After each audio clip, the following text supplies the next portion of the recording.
Good afternoon to one and all present. We are all present here today to witness the launch of the autobiography of Mr. Shiv Kunal Verma. I'm sure this is a momentous day for the author, as not every day you get to see the release of your own autobiography, and that too by your own former English master. Now that you have taught him how to write, sir, you'll have to suffer and read what he has written. Before I introduce the panelists, let me say it is a great honor for me to moderate today's session. I have, over the last 3 years, been deeply involved in conducting the military history seminars in Welham Boys School, where I've closely worked with Mr. Shiv Kunal Verma and have learned a great deal from him. For someone with no literary pretensions, I sometimes have to pitch myself to believe that not only am I attending my second literary festival, but I'm actually moderating a session that has seen quite a build-up in the newspapers and has attracted a lot of initial rave reviews. The unanimous view seems to be that Industani is not so much of an autobiography, but more of a look at a contemporary Indian history through the eyes of an individual who seems to have lived his life to the hilt. It gives me great pleasure to introduce the panelists today. With us, we have a person who needs no introduction. Mr. Rajinder Pal Devgan is one of the most well-known and most loved figures in the world of Indian education. A former Ranji cricketer and a sportsman who excelled in just about everything he did. Bits of him obviously rubbed off on his students who either consciously or subconsciously wanted to emulate his high standards. He taught in the Doon School for almost 3 decades before moving on to various other institutions that included Bali in Indonesia, and subsequently he retired from YPS Mohali. RP sir, however, continues to be associated with various schools and educational programs. His charming wife, Somali ma'am, who is here with us today, keeps him not only on his toes often on the golf course, but also keeps him connected with yet another generation of students. Once a teacher, always a teacher. And one thing I was privy to right from the start when the launch of Industani was planned, Mr. Shiv Kunal Verma was absolutely adamant that his book can only be released by RP sir and no one else, sir.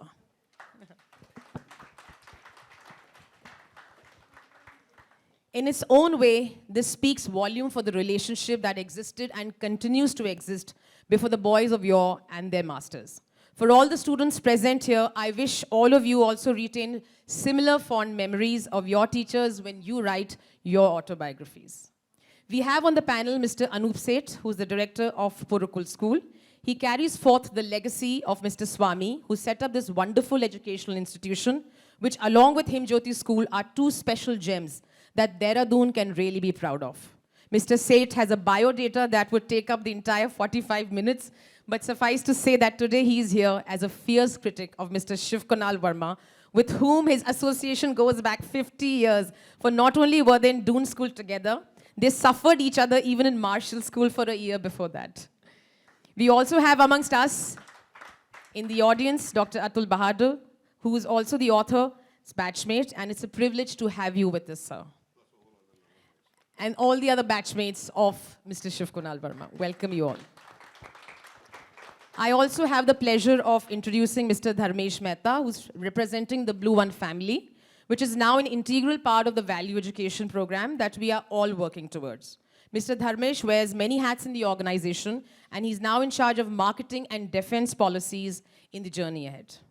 Before we start this conversation, may I now request Mr. RP Devgan to kindly unveil the first copy.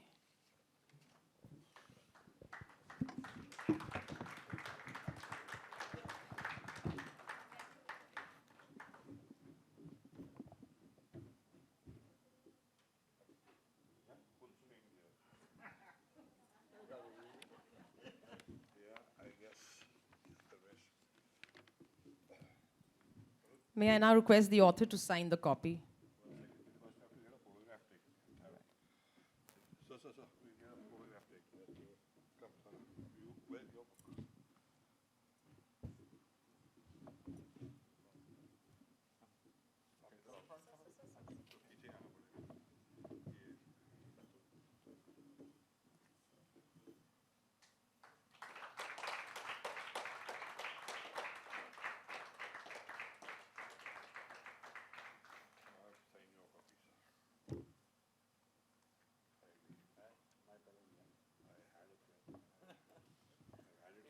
typographer in school also.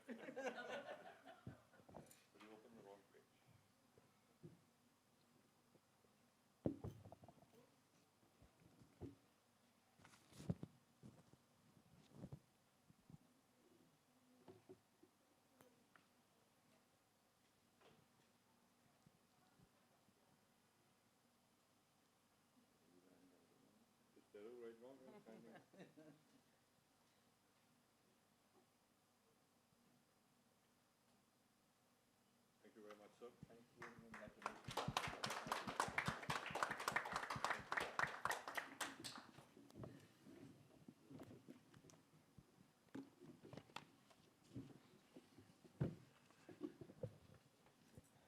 The 500 odd pages of the book, according to some critics, are an action-packed thriller. However, before we get into the contents of the various chapters, I have one question, sir. What on earth made you select the title Industani? And what do you mean by 6 degrees of separation? This is rather a catchy title, and an equally catchy cover has intrigued many. Thank you, Sana. And may I say you're looking very nice in that sari. Thank you, sir. Having got that out of the way. Well, you know, every time you're working on a book, or a film for that matter, the title is one of the issues which tends to lead to the maximum amount of debate and everything. The 6 degrees of separation was actually the original title. And because, you know, when I started penning everything down, I found that everything was kind of correlated. And it all comes back to you in some form or the other. Whether it's family, whether it's school, whether it is friends, there's always a link. And so, you know, the original thing was we'll go with 6 degrees of separation. But then we thought towards the end, when the book was nearing completion, I've been taught by 2 English masters, actually. The other one was Mr. Krishna Kumar Kandit, whose book, BluOne, is also publishing, and which will be released shortly, called All Street Dogs Go to Heaven.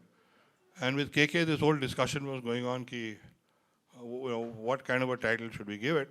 So somehow in that particular evening, it came down to Hindustani, because they are Hindustanis, they are Pakistanis, they are Khalistanis, they are Afghanistanis, but I thought, you know, let's start something called Hindustani, because basically we are all, I feel that kind of says everything about the fact of my entire outlook to life, which is fairly apolitical, and, you know, in a way I think we really hit upon something which, well, so far everybody seems to like it, so I think we've got the right combo there. Right, sir. Mr. Devgan, you have taught generations of boys at Doon School. In particular, what is about public school education that throws up individuals who are quite willing to chart their own path, not necessarily following conventional wisdom in their career choices? I think the strength of the public schools and why they became popular. And can you hear me?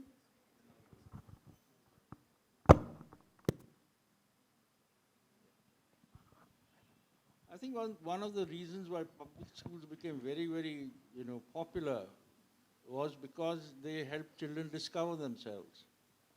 And not many people get the opportunity of finding out what they are good at. I, as an educationist, firmly believe that every child has some talent or the other. It is for us to find out what he's good at and then help him on. So this is what I've seen in many of the boys in schools, various schools in India and abroad, that if you gave the child a chance to blossom, he or she would do it. And I think this is one of the reasons why boys and girls from public schools go to, you know, different walks of life, different professions and things like that. And I think it's very, very important for children to follow their passion.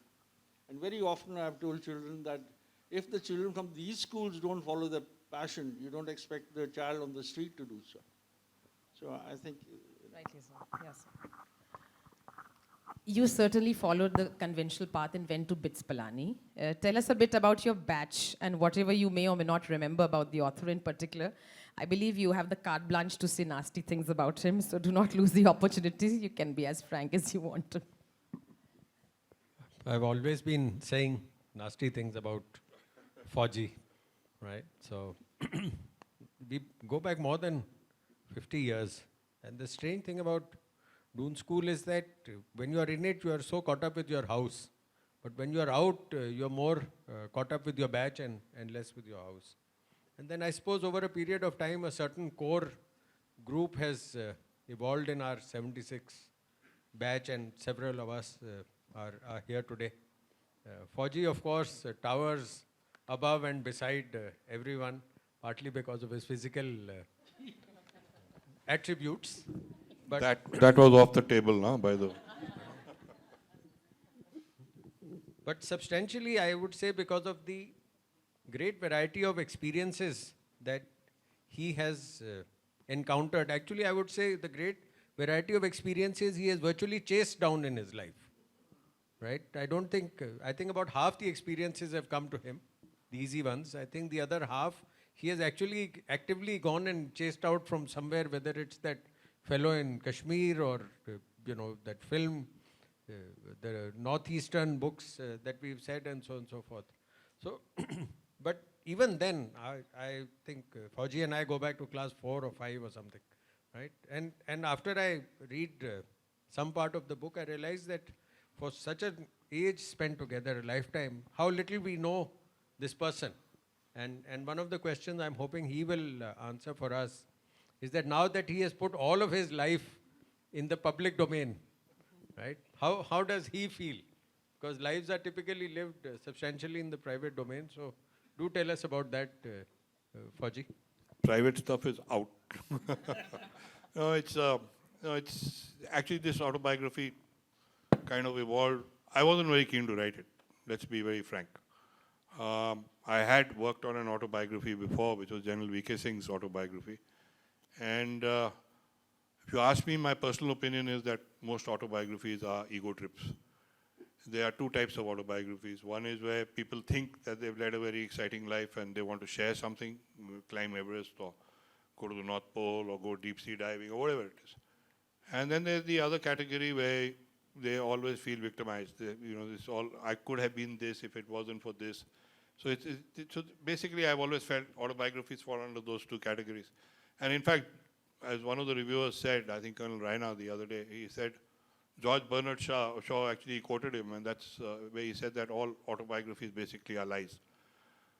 So because you're looking at it from one man's perspective, and you're looking at from anybody's, when you actually start looking at military history or you're looking at history, you also realize that there's always different angles to it. And I think having worked on the 62 and 65 book also, one gets a fair idea about, in this whole quest for the truth, exactly where you really stand. And when it comes to yourself, it becomes equally more critical.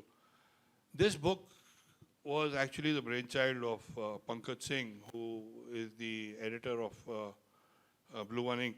And when we were talking about it, we were actually talking about various things, including value education, this, that, and the other. And he suggested that, look, why don't we do this book? Because it's more of a contemporary history of India, in a manner of speaking. My own career graph, Associated Press, Tiger Tops, being involved with the armed forces, lots of fighter flying with the Navy, Army, etc., etc. It gave me a kind of a ringside view of a lot of things which I think I was quite fortunate to experience.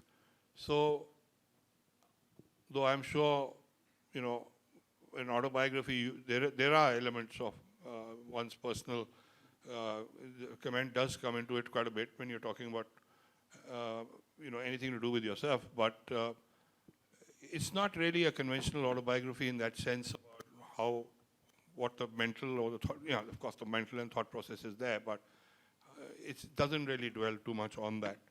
So to that extent, Anoop, I think, no, you won't find anything on that level. All right. Industani is a major book in BluOne Ink's table.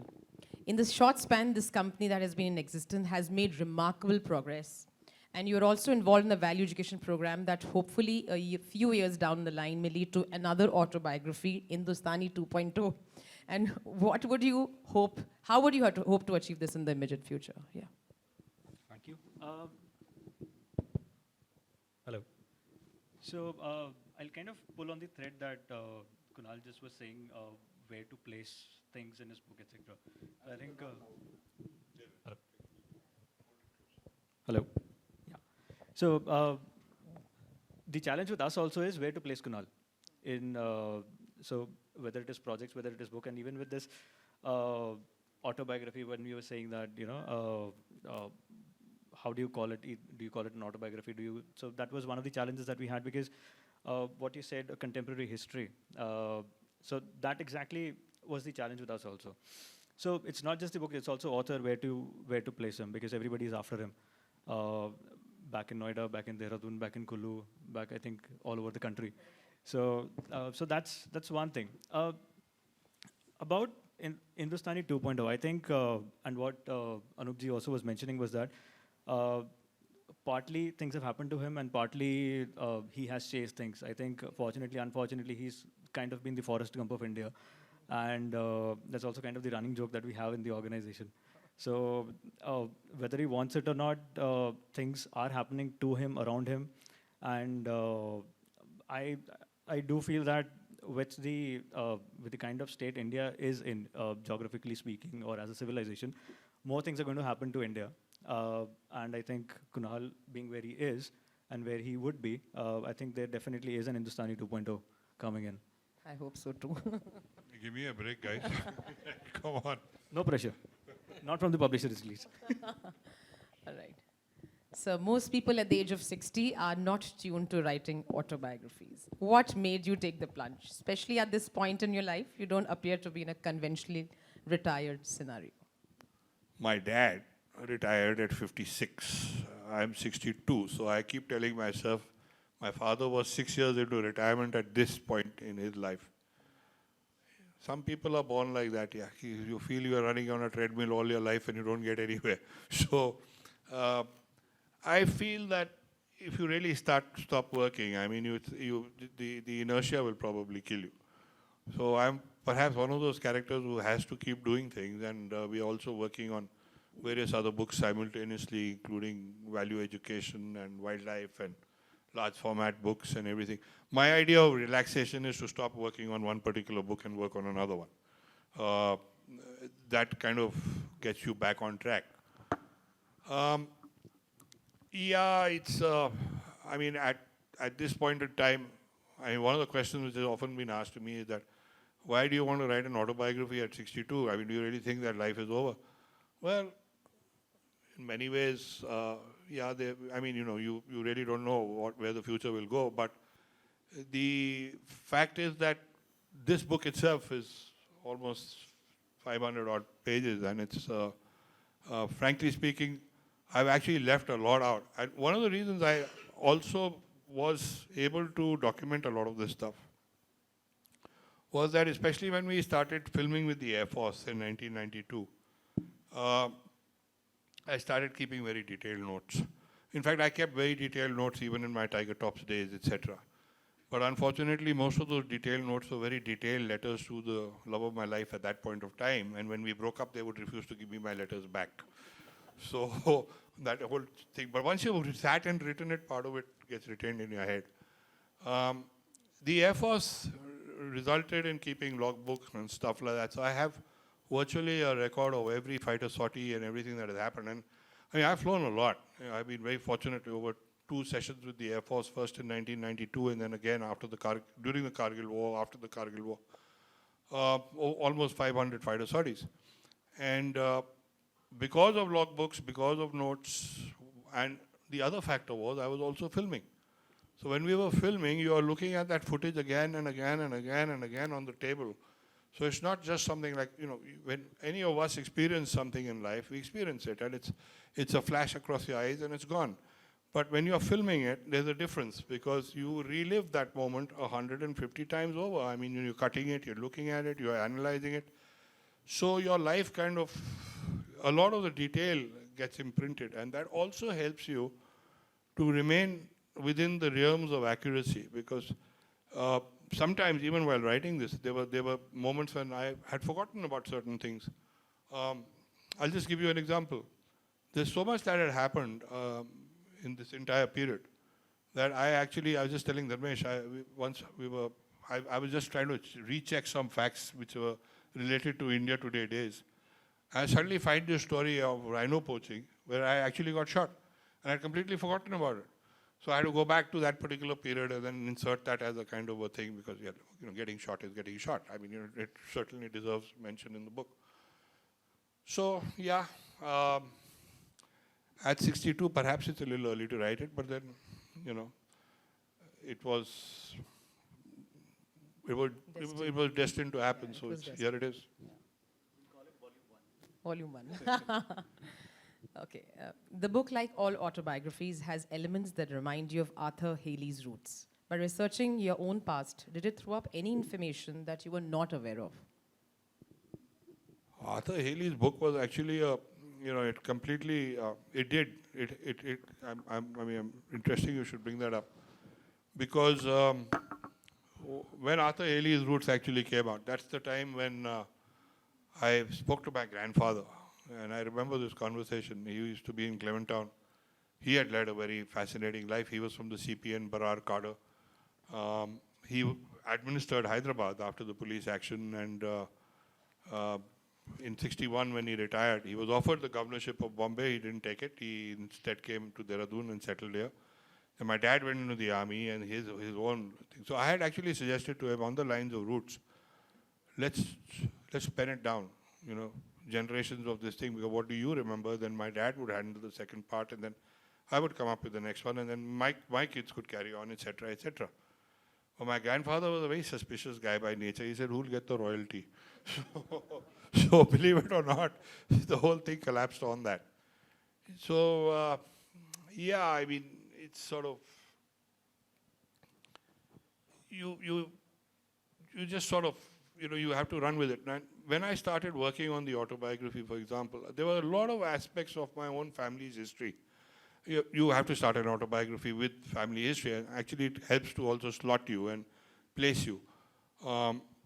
So, as a kid, I'd heard a lot about what happened in Hyderabad, what happened there on my father's side and my mother's side. They were from Lahore. How the family had to run during the partition, ye hua, wo hua. All that was there, but like any other kid, I was kind of half tuned into it, half not tuned into it. And the sad part is when I actually sat down to start writing it, by that time both my parents were gone.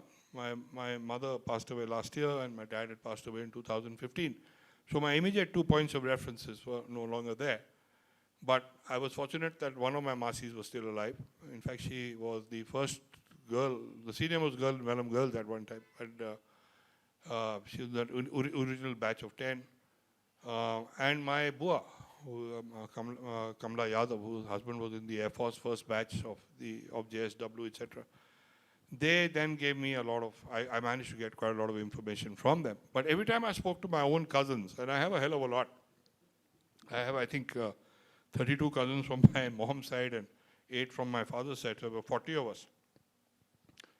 Apart from the odd little nugget of information here and there, I think none of the cousins could actually contribute anything because we just completely shut our minds to the whole thing. And I think it's a huge, huge tragedy because while we are there, and we have to be aware of our roots, and all of us here, we all have fascinating histories. Everybody does.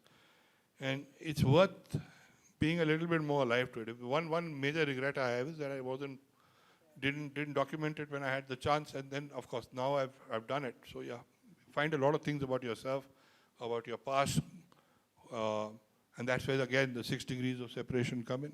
Most certainly, most certainly. There are various people who have influenced you in your life. Your parents obviously at the forefront. Yet the impression one gets is that you were more influenced by your mother and yet so much in common with your father. My mom was, she was also mom and dad because after I was born in 1960, and of course that debacle in 1962 happened, my father after the 2 years or 3 years he got at the Indian Military Academy, in fact, Amrinder was his student, he, Guchan, all these guys.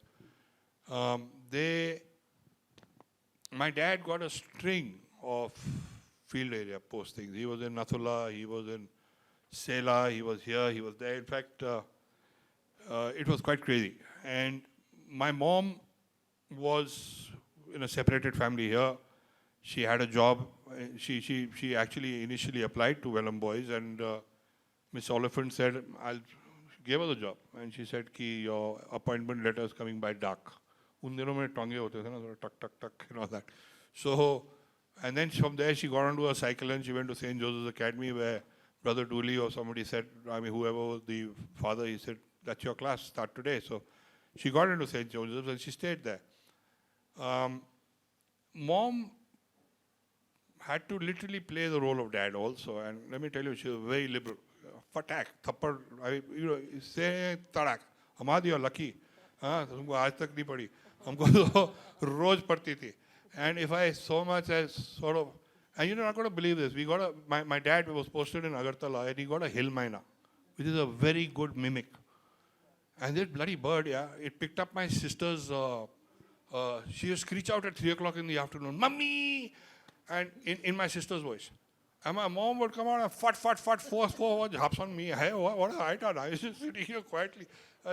Bird also picked up what was the, you know, injustice. I tell you, that's the way to really write an autobiography. But yeah, it was crazy. But my mother played a very positive role, and she was quite a remarkable lady in her own right. She was Miss Dehradun, which she never let us forget, in 1950s, 6s, and stuff like that. And my dad influenced me in a, I mean, you are what your parents are. And you really literally carry it forward. And, but it was my mother who actually really shaped us to a great extent. You chose to go to a college at the other end of the subcontinent, and despite stepping into completely alien surroundings, such as different language, food, culture, etc., yet the impression one gets is that these 3 years you took to South like a duck taking to water. Does that in a way explain the subsequent canvas against which your life unfolded, for you seem to be completely at home wherever you are? I think the smartest thing I ever did was to actually go to MCC. I basically went south to get away from all these rogues sitting at the back, all 76 batch. Yeah, I see the hands. I'm absolutely delighted to have virtually all the guys in Dehradun here today, and it's fantastic. But yeah, having been in South India, it completely changed my outlook. Those 3 years in MCC, they kind of, I'm a firm believer in this. Take every child in India who studied in the north, send them to the south. And take everybody in the east to the west. I mean, not necessarily, but mix the whole lot up. You'll get a completely different country. From the heat and dust of Madras to the high altitude of Ladakh was quite a transition. How much did your own public school and army background influenced this move? Public school, though, like RP sir said, I mean, you know, it allowed you to experiment and to think beyond the obvious. But I think the army, having grown up in the army, one was very familiar with, you also went with your dad wherever he went. I mean, you know, it was, if he was in Agartala, you were suddenly exposed to the northeast. If he was in Kyari, you were there in Ladakh. So when I got this opportunity to work in Tiger Tops, etc., initially, I took it, and it was a great opportunity because, and the fact that my dad was also commanding a brigade in the same sector made a big difference. I mean, I always knew my back was covered. If I really got into some real serious trouble, we would be bailed out, because, you know, it's nice to have a dad who's a brigadier at least. And he said, jaldi karo, pick up your next rank, thoda aur influence ho jayega. But yeah, it certainly made a difference. And having grown up in the army, I've never really, whichever part of the country I'm in, I know that I'm perfectly at home. So true, sir.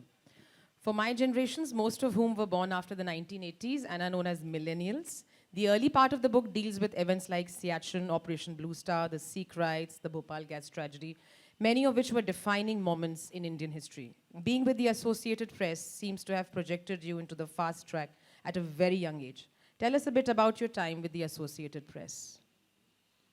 AP again was quite a major thing in my life because AP was the wire service which was American, Reuters was the British thing, and there was AFP which was the French version of things.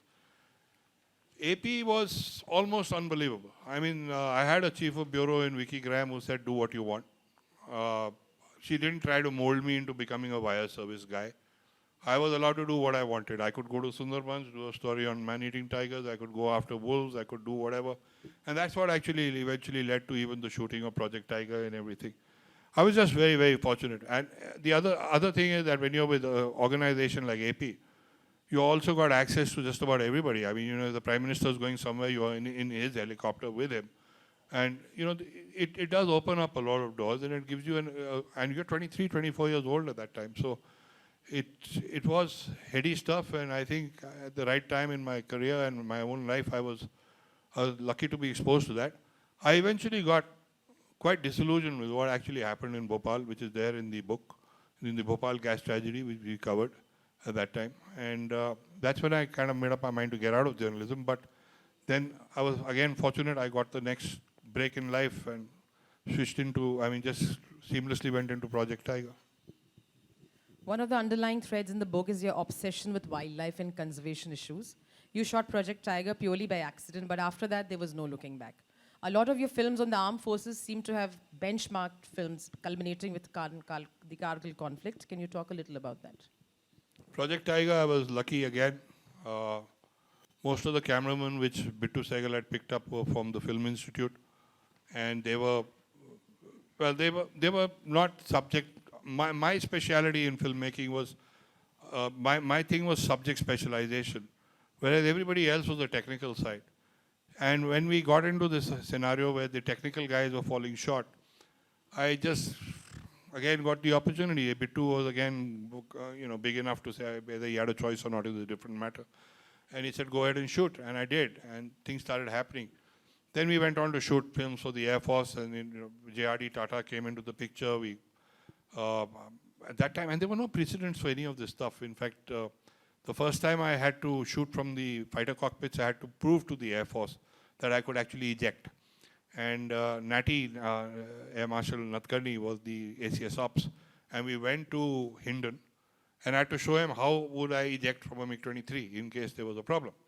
So I told him, I said, so I will disconnect this, I will do this, I will do that. And so he signed that certificate. He said, "Okay, I'm satisfied, he can fly." We were driving back to Delhi from Hindon. He tells me, he says, Kunal, you know you won't get out of this aircraft if something goes wrong. You don't have that kind of time. The guy says eject. If you hang around waiting for that eject part of the eject, you had it. At E, you have to pull that handle, otherwise you're gone. So there's no question of pulling out batteries and stuff like that. But then we decided we're going to shoot like that. There were times I've actually flown in fighters with six cameras in hand. And, we just innovated and we charted our own route. The transition from films to books seems to be almost natural in the scheme of things. You have authored some important books like The Long Road to Siachen, the Northeast Trilogy, and the 1962 and 65 books. You seem to go from one genre to the other with complete ease. How do you manage to do that? I don't have a choice. I have to earn money. Right. So, yeah. No, I just enjoy it.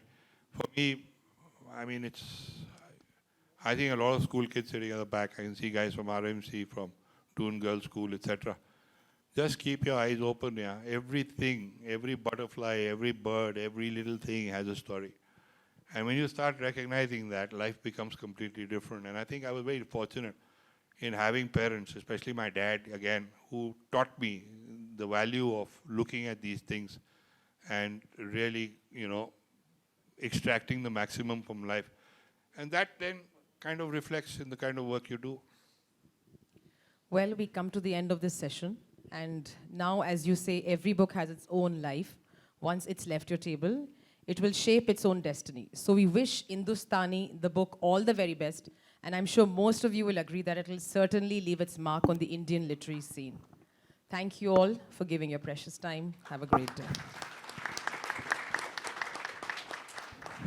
Thank you, Sana. Thank you very much for conducting this, sir. I cannot thank you enough for being here today. And, you will have to read that. So, well, I look forward to hearing from you about that. Anoop?